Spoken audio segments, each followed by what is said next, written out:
Hello everyone. Welcome you all to another episode of Identity 15 powered by WSO2 Identity Server. In today's session, we are going to talk about how to manage user profiles in your applications with WSO2 Identity Server using SCIM 2.0. Here is a quick introduction about myself. I'm Anuradha Karnaratna, a senior software engineer at WSO2 Identity Server team. First of all, I will give you a high-level understanding about what is SCIM is. The word SCIM refers to System for Cross-Domain Identity Management. It is a standard specification designed to manage user identity in cloud-based application and services in a standardized way, enabling interoperability, security, and scalability. This is a widely used specification nowadays. So WSO2 Identity Server is also uses this uh, protocols to manage the user identities stored in IS. This specification comprises of three main specs in names RFC7642, which describes the use cases of SCIM. RFC7643 describes the core schema, rather the data representation of the specification, and RFC7644 describes the protocol. It is the rule set that used to manage the resources in SCIM. The good thing here is the data represented in SCIM is based on JSON and the protocol of the SCIM is based on REST. So any developer who is very familiar with JSON and REST API would be able to manage the SCIM APIs and manage the SCIM resources very easily. If I go high level in the SCIM schema, SCIM 2.0 is based on an object model. The basic thing of the base of the SCIM is a resource. A resource is nothing but a collection of attributes. So there are predefined set of resources in the specification like user, group, but there can be the specification has given the capability to extend it to another extended form of resources. And also the defined resources can be extended by adding some new attributes under different schemas. Let's see what is a schema and those attributes in the next steps. So I have taken one attribute definition here based on the user resource. If you think of a user object, that user need to have a username. That username attribute is described based on several properties here. That attribute need to have a name, and the type property is used to say that what type of data we can store there. So normally user's username should be a string. Then multi-valued properties to say that how many values can we store against an attribute. So for user, only one username can be there. Therefore, it is multi-valued false. Description is merely a description to describe the attribute. And the return characteristic is required characteristic is used to say whether this attribute is a mandatory thing for the resource. So here username attribute is required true means it is mandatory for a user to create. Case exact properties to say that the value we stored against the attribute, whether it need to be case insensitive or not. Mutability represent whether we can change the resource later, whether it is only read only, read write, or write only. The return property is to say that whether this particular attribute value can be written in the responses or not. The uniqueness property says that in which scope this value need to be unique. Here, the username need to be unique across the server. Sometimes some attributes may not be unique across the server. So such kind of attribute definition collection is known as a schema. If you go to the RFC here, RFC here, it describes the whole schema. You can see the user resources. User resource attributes are defined, and each attribute has its own attribute definition. I took the username definition first, and there are name such kind of attribute definitions. Going back, So in order to manage your user profiles, prior to that, you have to have an understanding about the attribute categorization. So basically, all the user or any other SCIM resources attributes can be subdivided based on their uh, multivaluedness. Uh, multivaluedness. Here, after that, category can be further divided based on the type of the value. I have taken few example based on the user resource. Let's quickly look at some.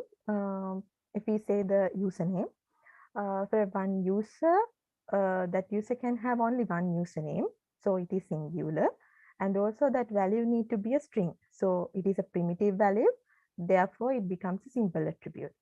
When it comes to name, a user can have only one name, so it is singular, but that name is referred or represented in the scheme in a manner of in an object manner, like it's subdivided to the first name, last name, middle name, title, likewise. So it is represented as an entire object, so it becomes complex attribute.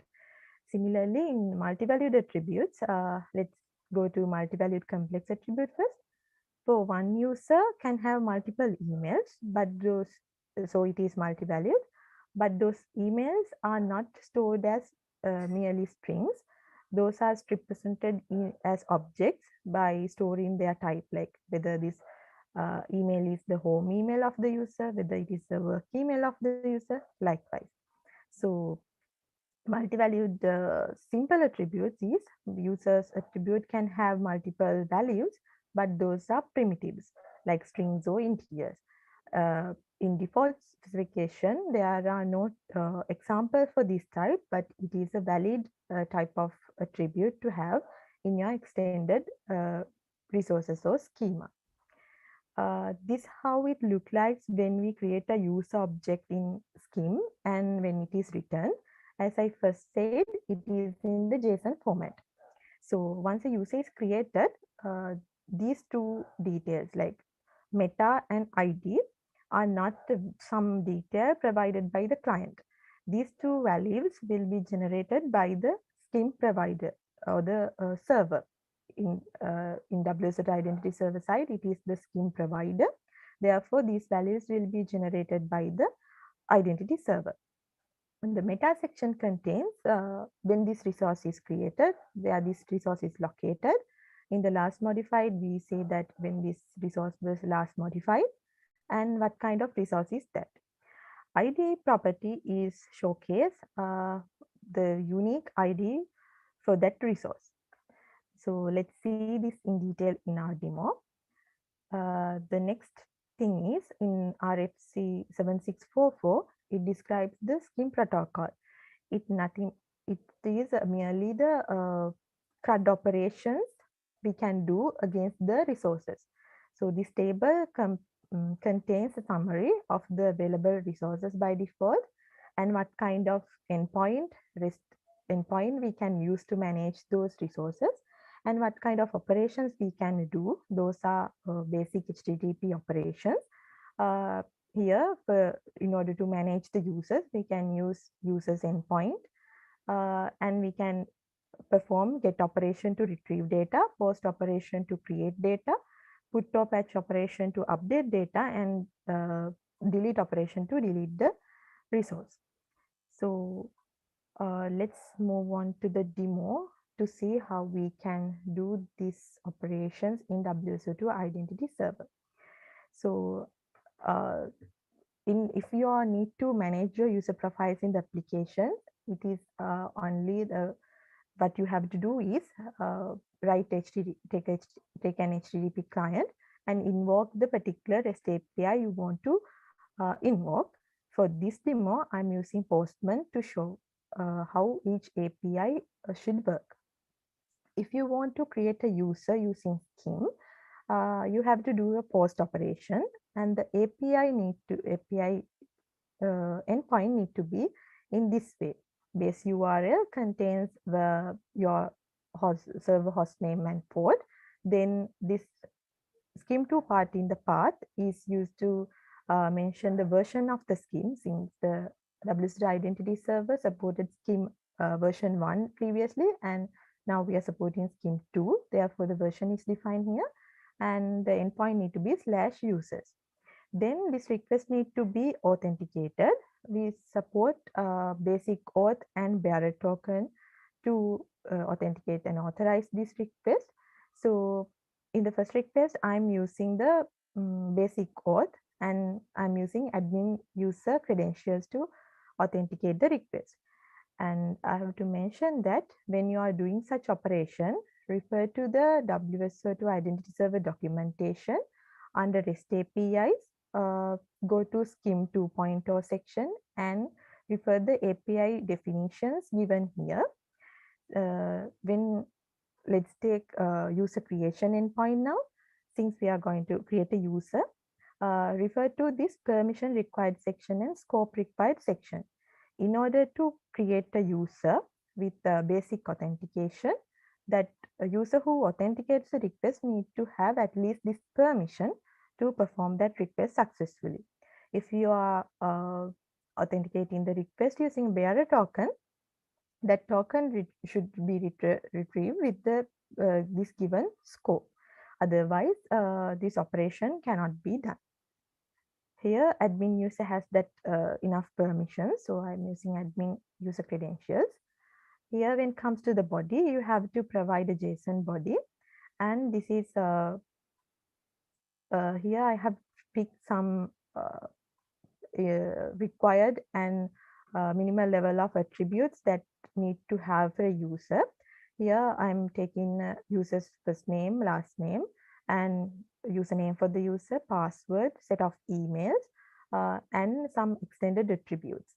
So you can see each type of attributes I mentioned in the slides are taken here, and that multi-valued attributes, complex attribute, and simple attributes are contained in the request. We have to format it well correctly to perform the request.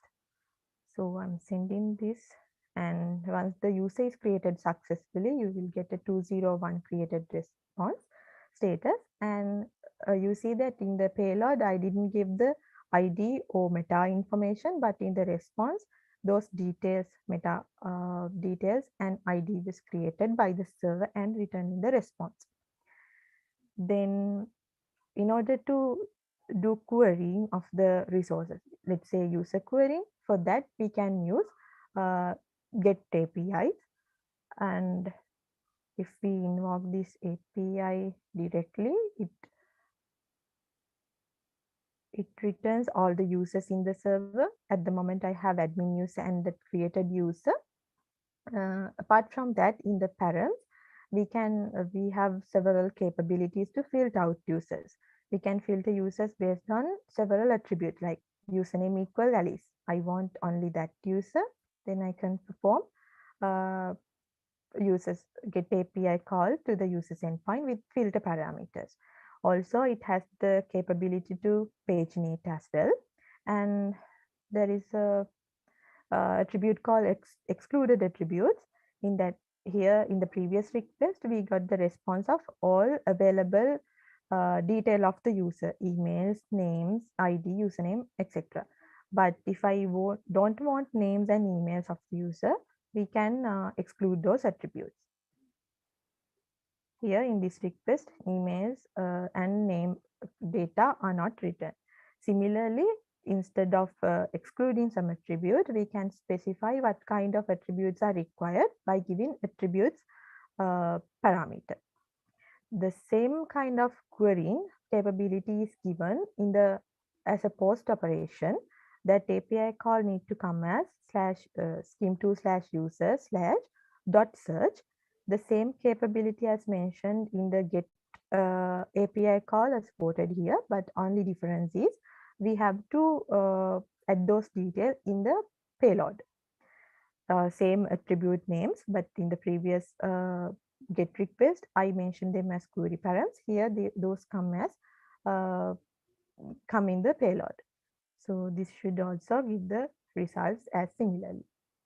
If you need to get a user using a particular user ID, so here I have the created user ID, and I need to fetch that user, then my API call goes as scim2/user/ that particular user ID. Here also the user's all attributes will be returned. If you need only few attributes, we can give attributes param, and if you need to exclude set of excluded attributes parameter can be used. Then updating user means, for that, in order to update user, we can use put operation or patch operation based on the requirement. The put operation is used to replace the whole user object. If you need to change few attributes of the user, you can use a patch operation. There, patch operation is performed against the particular user.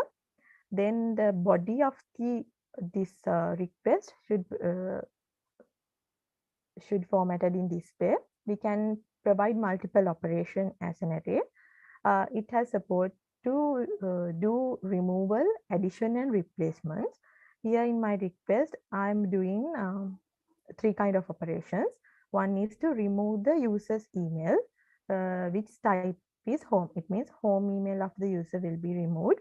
And then I want to add a nickname to the user. And here I want to replace the user's given name. It means the first name.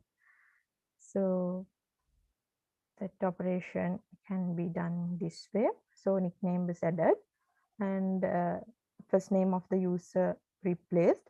Then in the email sections, only work email is available. So this patch operation is a bit complex, and there are various formats to perform that. If you go to our documentation here under the SCIM 2.0 documentation, you can see a doc called patch operations. This section describes well how you need to perform the payload to do that patch operation. Then deleting user is merely you have to specify which user you need to delete and do a delete operation. Since I did all these operations using basic authentication, I will show how we can do it using a client ID, sorry, bearer token. In order to get a bearer token, I have created a client service provider in the console application.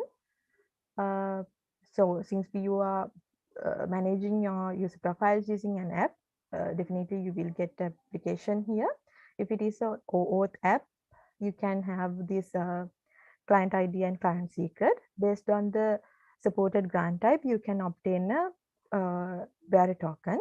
Here I'm using client credential grant to obtain that.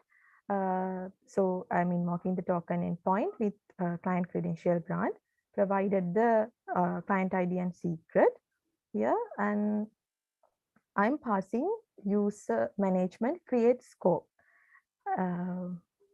With that, I'm getting a bearer token here. Let's say I want to query out the users. I go to get users API and change the authorization here to bearer token and provide that API bearer token. Here, since I didn't have the required scope, I'm getting 403 forbidden. That required permission or scopes are not required. Since I want to perform a user get request, I need to find out what is the required list scope. Go to get request here. I need to have internal user MGT list scope. So let's take a token with this particular scope now.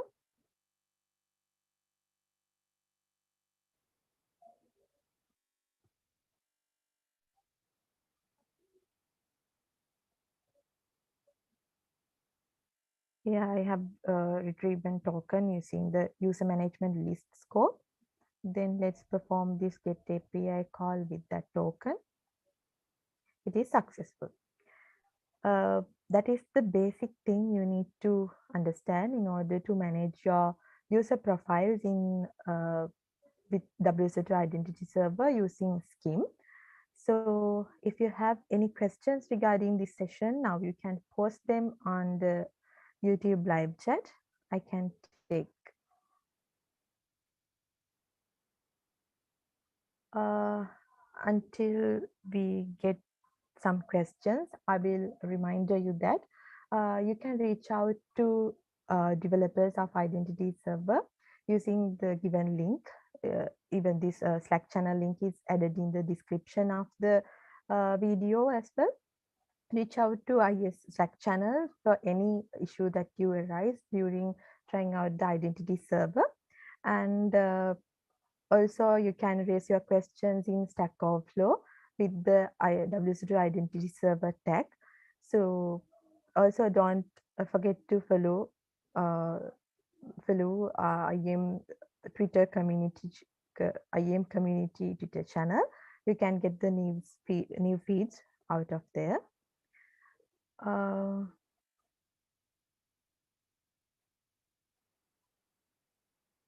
so far, we haven't received any questions regarding the session. So if you get any further questions regarding user profile management with SCIM or any other questions regarding WSO2 Identity Server usage, please reach out to the IS Slack channel. We are happy to help you to get your questions resolved. So since there is no any uh, questions, we can wrap up with it today. Stay tuned for another episode of Identity 15. Thank you.